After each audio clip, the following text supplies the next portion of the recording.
So with the 2025 season almost upon us, we're going to go through the rankings for the top 10 for this time next year. So let's try and predict what's going to happen in 12 months' time. Now, these are always the toughest predictions because injuries happen, players don't perform like you expect. I mean, who would have thought 12 months ago that Novak Djokovic would end at number 7? But let me know in the comments below what your rankings are before I get started. But let's go to number 10 and see who I've picked for the top 10 for this time next year. All right, starting at number 10, and I've gone with Deanne Schneider. Now, she's had such a good season outside of the big tournaments, so won a couple of titles. I think she won about 4 titles and is creeping slowly up the ranking, currently ranked number 13. But you can see there from the big tournaments, the Grand Slams and the 1000 events, she doesn't have that many points to lose. So she could gain points at places like Australia, Roland Garros, or even somewhere like Miami, which might suit her game early on in the season. And the only point she has to lose really in the big tournaments is a 4th round at the US Open, which takes up about 7% of her whole ranking points. She made the semi-finals of Canada, which is a good chunk of points as well. And then the other points, which is basically all her events outside of those massive tournaments combined. So the 4 titles she won that were 250s or 500s, she has to defend those, but so much upside. I could have put her higher, but I'm going to go with her at number 10 and making a debut in the top 10 this time next year. Coming in at number 9 now, and I've gone with Paolini. Now, obviously, she's number 4 in the world right now. Had a great season in 2024, but I feel like her point situation is so hard to replicate, especially at the slams, that I think it might be a little sketchy. But she does have points to gain, though, at places like Doha at the start of the year, so she could do some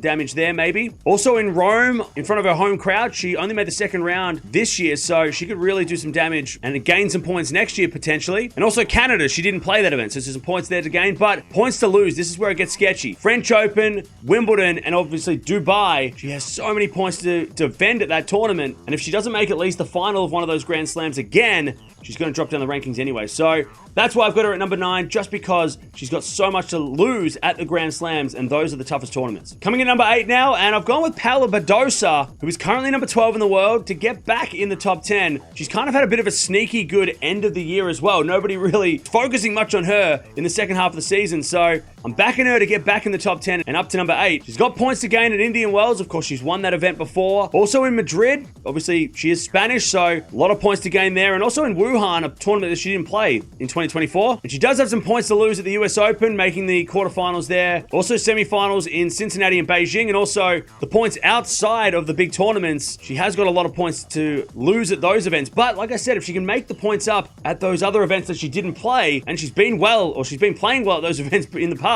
I reckon she can get to number 8 at the end of next year. Coming in number 7 now, and I've gone with Jessica Pegula. Now, I could have put her a lot higher, but the players ahead of her, I just couldn't justify her not being, or her being ahead of those players. She's currently number 7, so I'm kind of thinking that she's going to stay the same. She does have a lot of points to gain, though, at some big events, including the Australian Open. Didn't play it in 2024. Also didn't do very well at Roland Garros or Wimbledon, so could really gain some points there if she makes the second week of those tournaments. But she has some points to lose, of course, at the US Open. She made the final. Canada, where she won the tournament, and also in Cincinnati making the final. So that American season makes up so many of her points. In fact, makes up over 50% of her total ranking points. So if she doesn't do well in America, or she doesn't, I guess, get a bunch of points at the tournament she didn't do so well at in 2024, it's going to put a lot of pressure on that US summer. So I'm going to say that she probably stays about where she is, and she is also getting a little bit older. I think she's one of the older players in the top 10 as well. So I'm going to say she stays in the top 10, but stays exactly where she is. Coming at number 6 now, and this might be a bit of a bold prediction, but I know some of you love this prediction too. I've gone with Muchova to come in at number 6, currently 22 in the world, of course. Had such a terrible injury season throughout 2024 after such a great season in 2023. And I mean, look at the table there. She has no points to lose pretty much anywhere to start the year. I mean, until maybe August, September.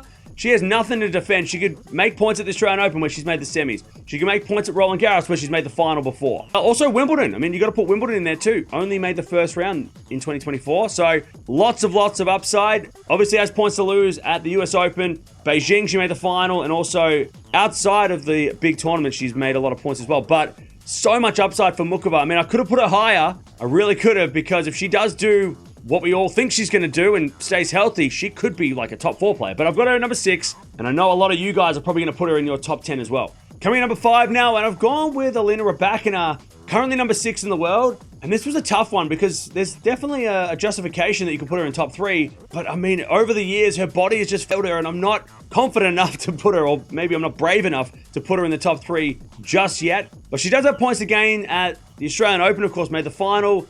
in 2023, had a bit of a bad run in 2024. Also, Indian Wells, she didn't get to play that tournament, even though she was the defending champion. And she also didn't end the season post-Wimbledon that well. I mean, she played the US Open, Cincinnati, and the WTA Finals. So she's got a lot of points to gain at the back end of the year. But she has points to lose at Roland Garros, Wimbledon, and also Doha and Miami, where she made the final at the start of the year. So the start of the year, besides the Australian Open, sort of that February to July, she's got a lot of points there to defend. So a lot of upside at the end of the year, but I just don't know if she can consistently play, because we've seen over the time that her health has been a big question mark, and she's pulled out of tournaments randomly, it seems, at times. So I'm a little bit worried that her body isn't going to go through the whole year, but I'll put her at number 5, and I hope to be proven wrong. Coming in number 4 now, I've gone with Zhang, who had an incredible season. Number 5 in the world currently. I reckon she'll make the top 4. Of course, has some points to gain at Wimbledon, which she lost in the first round, shockingly. Also, Roland Garros. Could make up some points there if she makes it to the second week.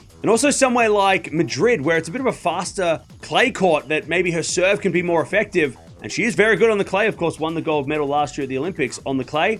She does have points to lose, though, at the Australian Open at the start of the year. Made the final there, of course. Also, to end the season in Wuhan and the WTA Finals, has a lot of points there to defend. So, as long as she has a good middle part of the year to compensate for that, I reckon she's going to probably go a little bit up in the rankings and crack that top 4.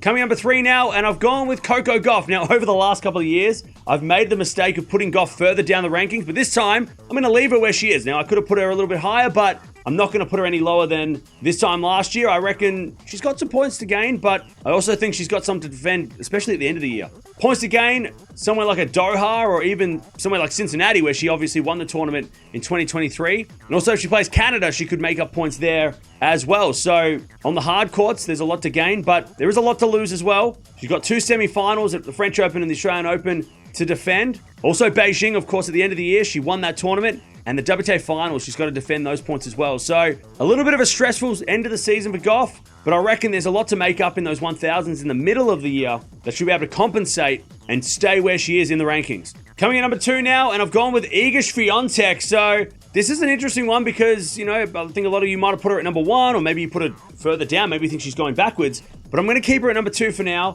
But she has got points to gain at some key events. Obviously, the Australian Open, she had a bit of an upset loss. Definitely a chance to gain points at the start of the year. But then you look at the end of the year and you can see there's Cincinnati. She lost all her points because she did get that month ban, even though she made the semi-finals. So she lost a lot of points there. And of course, during the ban, she wasn't allowed to play in Beijing or Wuhan, which I think she won Beijing last year or in 2023. So lots of upside to end the season post-Wimbledon, or even before Wimbledon, post-French Open. There's a lot of points to gain, but she has got a lot of points to defend at places like Roland Garros, obviously the champion there.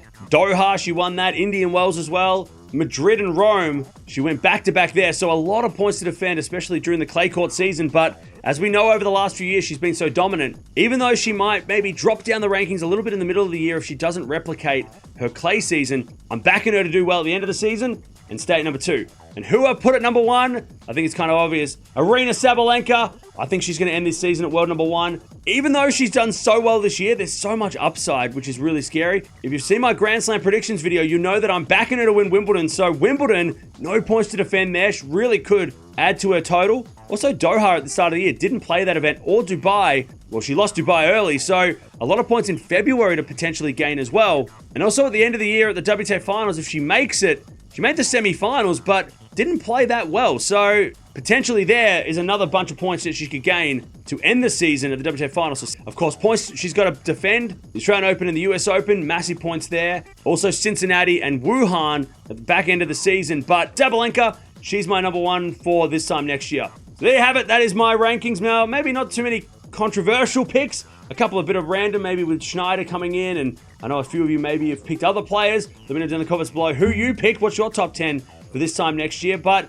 it's so hard to not put Sabalenka at number 1, especially the way she's played in 2024. Swiatek, I think maybe her and Sabalenka might battle for the ranking a little bit in the middle, but I think that maybe she'll stay at 2. Gauff at 3, I'm happy with that. But anything that you disagree with, let me know down in the comments below as well, because I know that we all have our opinions on these rankings and they're not going to be perfect. If they are perfect, I'm going to retire. But Sabalenka at number 1's for me. They're the ranking. Let's see how good I do this time next year.